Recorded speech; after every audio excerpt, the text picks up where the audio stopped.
다음으로 바로 원전에 대해서도 책에 이야기해 주셨다고 하는데 네. 원전 산업 어떤 이야기 하셨나요? 의견 부탁드립니다.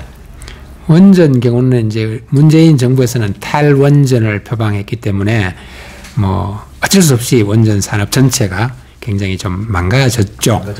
그러다가 이제 정부가 바뀌고 원전에 대한 정책이 완전히 180도로 돌아섰지 않습니까?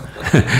그러다 보니까 이제 지금 현재 윤석열 정부의 저 원전 정책은 완전한 원전 생태계의 부활 이겁니다. 그러니까 원전 생태계를 완전히 바꿔놔라. 그런데 어떤 요소가 또 있냐 하면 아마 그 대선 당시에 저 TV 토론을 할 때 이재명 후보가 당시 윤석열 후보한테 이런 질문을 했었어요. RE100이라는 걸 아십니까? 예, RE100이라는 걸 아십니까? 그럼 윤석열 후보가 답을 제대로 못했죠. 네. 예. 근데 RE100이라는 것이 사실은 2050년까지는 모든 에너지를 재생에너지로 바꾸겠다. 이런 약속이거든요. 근데 우리나라 입장에서는 사실 그거 굉장히 힘듭니다.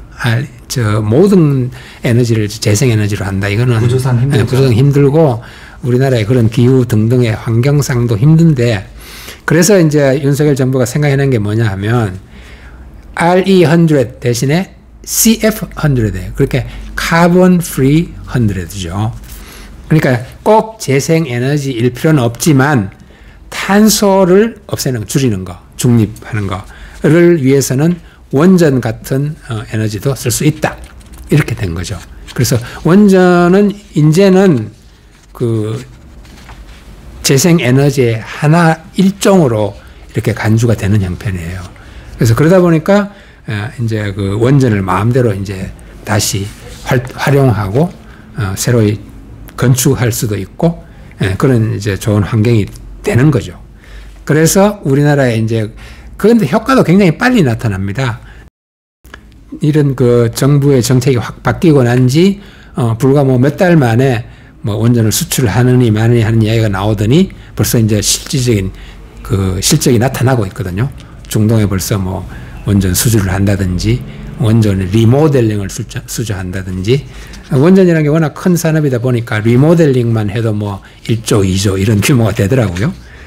그 정도로 이제 벌써 그 원전의 부활이 이루어지고 있고, 그 다음에 특히 이제 하나 제가 책에 언급한 것은 그 SMR이라고 Small Modular Reactor라고 해서, 그러니까 소형 원자로죠. 소규모 원자로.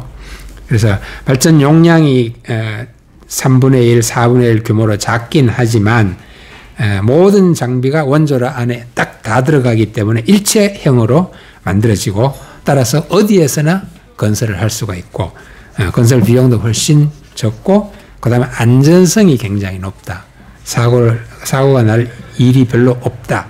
이제 그런 특징을 갖고 있는 그런 소형 원자로 여기에 우리나라가 굉장히 또 강점을 갖고 있다고 그래요. 그래서 미국하고도 손잡고 수출 길도 많이 열릴 수가 있고 그래서 전망이 상당히 좋은 그런 소형 원자로 하는 것을 생각할 수가 있고요.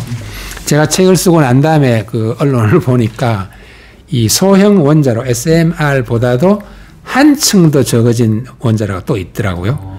그 마블 원자라고 해가지고 크기가 기껏해야 승용차 하나입니다. 아, 진짜 작은 거예요. 예. 승용차 하나의 사이즈로 건설을 할 수 있는 원전 그 있거든요. 원자로. 그래서 이런 정도까지 이제 기술이 빨리 발전을 하고 있기 때문에 우리나라도 이제 원전 분야에서 다시 한번 힘을 쓸 수 있는 그런 환경이 되는 것 같아요. 이 원전 산업에 제가 이야기를 덧붙이자면 원전 산업이 진짜 돈이 될 수밖에 없는 게 십몇 년 전에 MB 전북 때 우리가 아랍에미리트 맞나? 그 원전 하나 지었었는데 와, 그 규모 100조 원인가? 엄청 거의 뭐 웬만한 그 동남아시아 국가의 1년 GDP 수준입니다. 그 원전 하나 지어주는데 그렇죠. 규모가 다른 산업들하고는 완전히 다른 돈이 엄청나게 되는 사업이라 당연히 이제 키워 나가야겠죠. 그렇죠. 다만 이제 또 중요한 거는 이제 환경 문제, 사고가 터졌을 때는 걷잡을 수 없는 일이 생길 수도 있다는 단점도 있지만, 맞습니다. 근데 이 원전 산업 같은 경우는 사람들이 이제 많이 미래 산업이라고 이야기하는 게 에너지 효율성이 어떤 것과도 비교할 수 없는 최고라고 하더라고요. 최고의 효율이죠. 예를 들어서 뭐 우리 뭐 풍력이나 아니면 수력 발전소를 이용한 거는 요만큼의 전기를 얻을 수 있는데 얘는 그 적은 비용으로 엄청나게 많은 에너지를 맞습니다. 이제 만들어낼 수 있다고 하잖아요. 그래서 원전이 되게 중요하다고 하더라고요. 네네. 독일, 프랑스를 위시해서 오래전부터 탈원전을 지향했던 나라들이 다시 원전을 찾고 있는 이유가 바로 그렇죠. 그거예요. 효율이 굉장히 높고 그렇기 때문에 앞으로도 아마 그런 전망이 상당히 좋습니다. 네, 그렇습니다. 왜냐하면 우리나라 같은 경우도 인구는 줄고 있는데도 불구하고 에너지, 전기는 매일 점점 더 모자르고 있잖아요. 그렇죠. 한전도 뭐 계속 적자라 그러고 이대로는 안 된다. 전기 더 만들고 금액도 올려야 된다. 에너지는 언제나 부족하기 때문에 그렇죠. 첨단 산업이 될수록 에너지는 더 많이 필요하겠죠. 네네.